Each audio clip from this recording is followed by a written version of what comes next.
ദൈവനാമം മഹത്വപ്പെടുമാറാകട്ടെ. സമാധാന സന്ദേശത്തിലൂടെ എന്നെ ശ്രദ്ധിക്കുന്ന എല്ലാ പ്രിയപ്പെട്ടവർക്കും വീണ്ടും വരുന്നവനായ ക്രിസ്തുവേശുവിന്റെ നാമത്തിൽ എൻ്റെ സ്നേഹമുണ്ട്.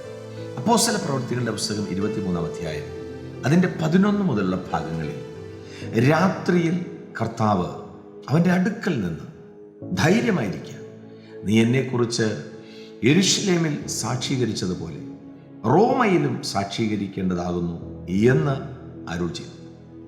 അപ്പോസ്തലനായ പൗലോസ് കാരാഗ്രഹത്തിനകത്ത് കിടക്കുമ്പോൾ കർത്താവ് രാത്രിയിൽ ഇറങ്ങി വന്നിട്ട് പൗലോസിനോട് പറയുന്ന ഒരു ഭാഗമാണ്, പൗലോസേ ധൈര്യമായിട്ടിരിക്കുക.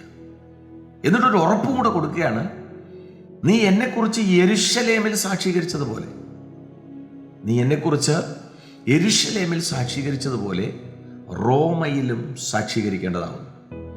നാളത്തെ ദിവസം ഭൂമിയിൽ ഉണ്ടാകുമോ എന്ന് പോലും അറിയാൻ പാടില്ലാതെ കാരാഗ്രഹത്തിനകത്ത് കിടക്കുന്ന ഒരു അപ്പോസ്തലന്റെ അടുക്കലേക്ക് കർത്താവ് ഇറങ്ങി വന്നിട്ട് പറയുകയാണ്, ഭയപ്പെടരുത്, ധൈര്യമായിരിക്കുക. എന്നെ കേൾക്കുന്ന പ്രിയരെ, അതിൻ്റെ അർത്ഥം ആ അപ്പോസ്തലൻ ഭയപ്പെട്ടു എന്നല്ലേ, എവിടെയോ ധൈര്യം ചോർന്നു പോയി എന്നല്ലേ. എന്നാൽ ആ സാഹചര്യത്തിൽ കർത്താവ് ഡയറക്റ്റ് വന്നിട്ട് ധൈര്യപ്പെടുത്തിയെങ്കിൽ തീർന്നില്ല. വാക്കു പറഞ്ഞ ദൈവം വിശ്വസ്തനാണ്. ദൈവം പറഞ്ഞതുപോലെ പൗലോസ് റോമയിലെത്തി, റോമയിൽ കർത്താവിനെ പ്രസിദ്ധീകരിച്ചു.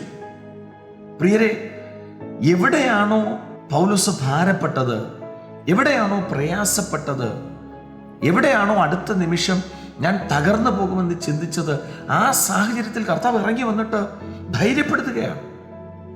നമ്മുടെയൊക്കെ ജീവിതത്തിൽ നാല് ചുറ്റും അടയപ്പെട്ട് മുന്നോട്ടൊരു ചുവട് വയ്ക്കാൻ കഴിയാതെ അടുത്ത നിമിഷം എന്തു ചെയ്യുമെന്ന് ഭാരപ്പെട്ട് നിൽക്കുന്ന സാഹചര്യങ്ങൾ ഒത്തിരിയില്ലേ? പക്ഷേ ഈ വചനം പറയുന്നു, ആരും ആശ്രയമില്ലാതിരിക്കുമ്പോൾ ഒറ്റപ്പെട്ട് അടുത്ത നിമിഷം തകർച്ചയെന്ന് എണ്ണി നിൽക്കുന്ന സാഹചര്യത്തിൽ ആത്മാവ് പറയുന്നു, ധൈര്യപ്പെടുത്തുന്ന ഒരു കർത്താവ് നമ്മുടെ കൂടെ ഉണ്ട്. പഴയ നിയമത്തിനകത്ത് യോശുവയോട് പറയുന്നൊരു കാര്യമുണ്ട്, നീ ഭയപ്പെടരുത്, നീ ചെല്ലുന്നിടത്തൊക്കെ ശുഭമായിരിക്കേണ്ടതിന് വചനം വിട്ട് ഇടത്തോട്ടോ വലത്തോട്ടോ എന്ത് ചെയ്യരുത്, മാറരുത്.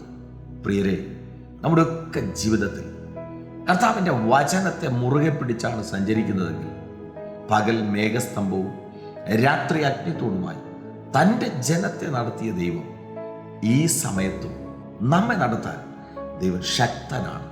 അതറിഞ്ഞ് ആ കർത്താവിനെ മുറുകെ പിടിച്ച് കാരാഗ്രഹത്തിനകത്തു വന്ന് അപ്പോസ്തലനെ ബലപ്പെടുത്തിയ ആ കർത്താവ് എന്നെയും ശക്തീകരിക്കും എന്ന വിശ്വാസത്തോടെ സഞ്ചരിപ്പാൻ ദൈവം കൃപ ചെയ്യട്ടെ.